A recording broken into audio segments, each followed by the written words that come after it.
What's up, nerds? Welcome back. Today I wanted to talk about another independent book that I backed, but this time it was on Kickstarter, and it's actually Miss Meow #1.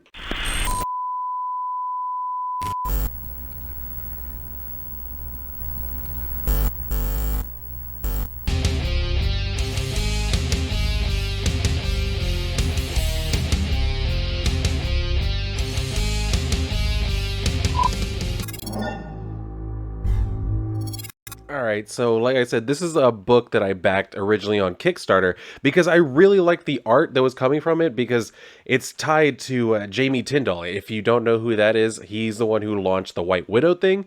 So, I mean, just off of the strength of that alone, I was already intrigued. And then when I kind of looked at what some of the previews that they had going for this, I was like, you know what? This seems like something that would be interesting to me. Now, one thing I'm going to point out just from the get-go is that this whole thing about the Merc Gala, as soon as I saw it, I was like, oh no. Because I've bemoaned a lot of like the whole gala shit that's going on with X-Men and everything. So I wasn't really sure what to expect from here, but I really shouldn't have doubted it because I mean anytime it's not from the mainstays, it's probably going to be more interesting. And that's exactly what we got here, where yes, they are doing like a whole gala thing, but there's a shit ton of action in it. So let's just kind of get into it. We see this thing where they're kind of showing up, everybody's showing up on the red carpet, and we even have like the two people who are covering it talking about like, this year's event and just building up the hype. You remember how like went back in the day, well, the early 2000s when people were actually still excited to see stuff like happening on red carpets and shit like this. So I mean, it's very much that type of vibe. I mean, we see that we have these two pull up. This one's Death Rage. I also have, there's a separate book for Death Rage, so I will cover that one in another video.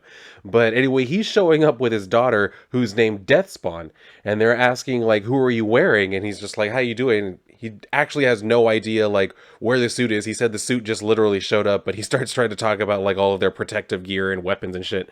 So he says, "I don't know where it came from, but check out these these military upgrades. We will never be caught unprepared." So he tells his daughter, "Tell them who you're wearing, Death Spawn." She says, "Please, my name is Dorothy. They're originally Wolfsman designs, but they've been enhanced." And he corrects her by saying it's Death Spawn. He says she's joking. "My Spawn would never be such a casual." So they walk away, and she literally turns back. She's like, "Please, really, it's Dorothy." So they take off, and then we see where some more people are showing up. But then we get these two pull up, and it's actually these two are named Kit and Kat in these pink dresses. So they're actually there, and they're saying Miss Kit and Miss Cat have arrived, looking just fabulous. But where is the magnificent Miss Meow? Well, she comes in and makes her entrance. As you can see, we have tens, tens, tens across the board. Scores, please. 10, 10, 10, 10, 10. So we have that in there, and they're kind of even have like their own tens that they're holding up and shit. So just like this right here, awesome, beautiful splash page. So we get that, and then she is able to change her costume into different things. So she changes it into this nice dress and everything, and they proceed to go into the event itself. So they're coming in, and we can see there's these other people, this other group of people who are also here, and we're going to come to find out that this character, the other lady in black, she is known as Catfight. And she has a bit of a history with Miss Meow. So she's kind of just like keeping eyes on everything that's going on. And she's even telling the dude, like, "You sure I can't just kill her now?" He says, "No, you've already tried that." So Miss Meow comes up and tells Kit and Kat, "You know what to do." And they start just kind of following after Death Rage and Death Spawn. So, or I'm sorry, Dorothy. Anyway, so we go back over to the other two, and he's telling her there's no way she'll be able to resist. Meow's had her eye on my family's heirloom since she made a name for herself. And so Catfight's like, "Yeah, you better be right." So we can see like one of the things that they're here looking at is actually the helmet of Leonidas. So Catfight is saying, "You know how long I've waited to knock that thieving slag off her high horse." And Death Rage comes up, is like, "No need to wait, Dollface." So they're just like, he's like, "I'm right here, kitty cat." But she tells him like, "Get your hands off of me," and shit. And then he goes up and starts talking to him. And what you'll find out from Death Rage is he's a very much macho type of guy, and he likes to like fuck with other people. So the dude comes up and says, "Get out of my sight, scum. You've lost your honor and place in our presence." He's like, "Who, me?" So he says, go find someone who still enjoys your antics, if there's anyone left. But Death Rage is just like, then just point me in the direction of your lovely wife. So Catfight's just like, oh my god, here we go. So we get the close up on them, and then as you can see, like his helmet is always kind of like changing. It usually has a different expression, but this time it's changed to one of those like scrolling word things, and it just says banged your wife. So he comes up and is like, you bastard, you leave my wife out of your dirty mouth. He really shouldn't have worded it that way because he says she's not your property, Borat, and she likes it there. So that's when Kid and Kat come up and they put their hands on him. He's like, huh? And they're just like, don't bother yourself with these simpletons. And the other one says, everyone knows Spartans are only good for one thing. So he's just like, okay. So like he takes off with the two of them with like the hard eyes and shit. So they serve as a proper distraction for him. And then Catfight's like, that's rich coming from Meow's mindless cronies. So you know women, that was enough. They turn around and they come up, they're like, what was that, bitch? So they come up and they're like, oh, I've heard of you. Catfight, is it? A bit on the nose, don't you think? And she just looks at she kind of looks away and she's like, you know, you are aware I named the two of you, right? So I guess that was enough of a burn for her to just walk away. She's like, or no, Dorothy comes up and says, I need a drink. Don't do anything stupid, okay? He's like, of course not. She's like, Dad. So Death Rage goes back to Kitty Cat. He says, this is bullshit. They created me and all I get is some merchandising credits. No respect. So we see the waiter come up with some champagne and everything. And they're still just trying to serve as like the distraction for him and shit. Where they're telling him like, oh, forget about it. Like, don't let any of this like spoil your evening and anything. And then they start asking about his daughter, saying like, oh yeah, and your daughter's new beau, like that's really great for her. He's like, They say, we were thrilled to hear about her and Boy Thunder. He's like, hold on. They say, yeah, they've been making lightning for some time now. Cheers to young love. He's like, you mean my death spawn and that little prick? My baby spawn? My huggy buggy? My smoochy pie? Like, I guess that does kind of fit, right, for a dad, and then especially one who's very clearly insane. So he gets all pissed off and decides, you know what? I'm going to go and handle this shit right now. So we could see where the hosts of the show or whatever are saying, like, looks like we're about to get going here, folks. Death Rage is the betting favorite for this evening. And as usual, it looks like he's going to make the first move because apparently that's a thing here when all these, like, mercs come together. Everybody just kind of takes bets on, like, who will start the first fight and how long will it take for that to happen. So he goes up and, like, throws his drink at the dude's head. And he turns around like, what the hell? So he's just like, you're dead. So they're like, oh, right in the head. Whoever put their money on a thrown drink in the first hour is walking away a rich man tonight, Lola. And she says, I doubt Boy Thunder is going down without a fight, though, Mark. So that's exactly what we see, where he does attempt to, like, put back up a fight. But not before he gets knocked into, like, the case that was holding, like, the helmet of Leonidas and shit. So they continue fighting. I gotta say, like I said, just action in here. There's legitimate action, actual fighting, actual intrigue before that when they were just kind of like talking shit to each other and not just in a catty way. Anyway, so they're looking at the helmet of Leonidas and shit, and Catfight tells Miss Meow, like, make your move, you git. I've got you this time. So the hosts are saying Miss Kit and Miss Cat have joined the fight with Death Rage. It's not looking good for Boy Thunder. So Miss Meow just kind of looks at her and she's like, oh, do you? She just tells her, like, don't believe everything you hear and only half of what you see. And I can't remember who it was that actually said that, but I know that's a phrase. I'll probably look it up. Anyway, so she, again, is able to use her costume to, like, transform the dress into this more, like, cat suit type of thing. So they're like, are you seeing this, Mark? That's not Miss Meow. And she's like, what? No. So we actually leave off on that for right now because we go to this actual flashback where we kind of see how Catfight and Miss Meow were actually once friends. And as you can see, we start out here where they were kind of like sparring together, training and shit. So Catfight tells her, you're going to have to be quicker than that if you're ever going to land one on me. And she's like, you just wait. I'll put you down soon enough. But she says, I've taken enough of a beating today. I'll meet you upstairs. So they go back up to like their lab or whatever the hell, where they're trying to work on this new technology. And so Catfight is, you know, getting closer to figuring it out, but there's still something that she's needing when Miss Meow comes in and she's like, I've got it. So they kind of put everything together and decide, okay, let's run the simulation, see, or run a test, see if we actually got this right. But when they try, it explodes. So what we can see here is that Catfight actually goes like flying back, but Miss Meow actually appears to fly out the window from the explosion. So we go from there to 5 years later from that event, to where now Miss Meow is speaking at this Merc Con 2015. And she's talking about like this new technology that her friend had started, but after like the explosion and her seeming death, she decided, I need to finish this for her, or like in her memory. So she shows them that all she has to do is point at a target with this what looks like a little laser pointer, and then it says, "And my activated kittens do the rest." With catnip technologies, catnip being spelled with a K, she says, "My power knows no bounds." But then we can see where Catfight comes back. She's walking up on stage. It's like, you stole my research. You stole like all of this from me. You stole my life. And then she says, "What kind of sick joke are you playing?" She says, "You even stole my name." And then she just like summons two fucking swords that just look awesome. So she like charges her and shit, saying, "Now I'm taking it all back and your life with it." So again, we get yet another fight scene. But I mean, Miss Meow isn't really the trained fighter. If you remember, Catfight was always the better fighter than her. So it doesn't take her long to put her on her ass. And then she tells her, "It's hilarious that you ever believed you could fill my suit." But then she uses the catnip technology to have Kid and Cat like attack her. So I mean that does kind of help her out, knocks off the helmet and shit. And then she says, "So you finally figured out how to win." She says, "Have someone better than you to fight your battles." But then Miss Meow says, "My friend is dead. You are a shell." And then I guess that's where they kind of just apprehended her. But that brings us back to the gala where Catfight is now, you know what? She's starting to get pissed. She says, "Idiots, why didn't you scan her?" And he's like, "You wouldn't be here if not. Yeah, you wouldn't be here if not for us. Remember your place."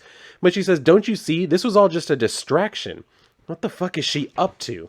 So we can see that meanwhile, the actual Miss Meow is on her own little mission. She's about to like drop into Area 51. So that's where we leave off on that for this right now. But then I actually did manage to get like issue 2. So I'm just going to run through this one kind of quickly as well, because it actually picks up exactly where that one leaves off. She shows up at Area 51. So we see where she infiltrates and shit. And then we see this random dude who's also kind of like locked up in here for research, I'm assuming. And he's saying like, "What's the weather?" And then, because he's talking to this dude named Gary. He's like, "Hey Gary, what's the weather?" And he's like, "Oh fuck," because he sees that it's actually Miss Meow. So she peeks her head and it says, "I heard you were picked up a few years ago. Such a shame. You had such potential." He's like, "I've still got potential, especially if someone lets me out of here." She's like, "I think not. There's bigger fish on the menu." So he's like, "Come on, I can help you." She's like, "Whoa, back off and shit." She says, "I know what you can do." He says, "Look, I can control it now. You don't have to be scared." And she's like, "I'm not scared. I'm just smart." So all of a sudden, we see where there's an alert going out saying there's unauthorized entry detected. So he's saying, maybe not as smart as you thought.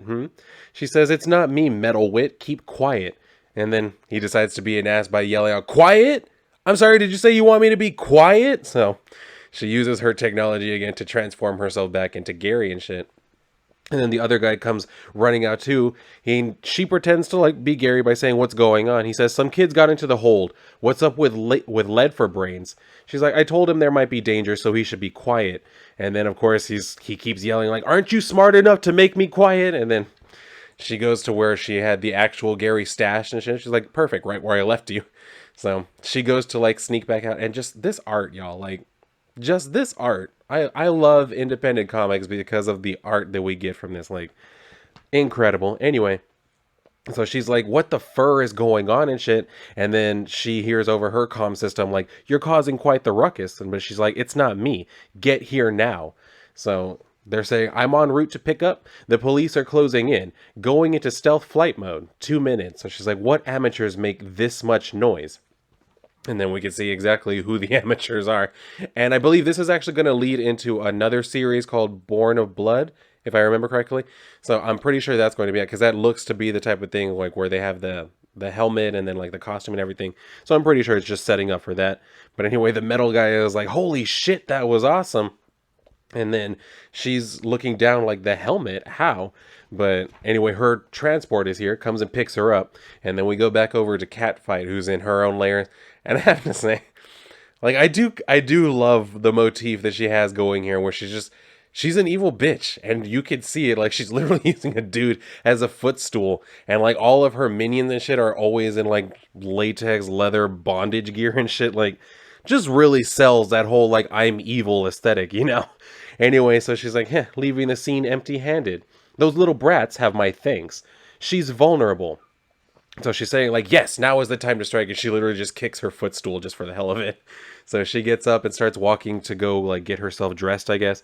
But she yells out, Mange, prepare the carrier. And then we could see where she has these like these minions who I guess are just getting it on or something. But she pulls out a water pistol and she like squirts them like, go on, get. So she does that. And then they're like, oh, excuse us and shit. And they run away. And then, like I said, she gets to where she starts changing, and I mean, you just gotta appreciate some shit like that, right?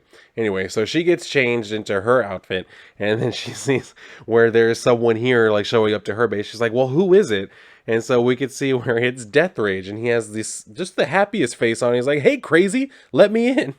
She's like, oh, gosh. She's like, what is it with this ninny? And she just tells him, like, never going to happen. Give it up, bugger. So he's like, I just want to talk and shit as she's throwing away the communication thing. So she pulls up to where they're going to take like these bikes and everything. She says, Jinx, Rot, we'll take the motorbikes. So she says, Miss Meow is mine. You two take care of any kittens laying around.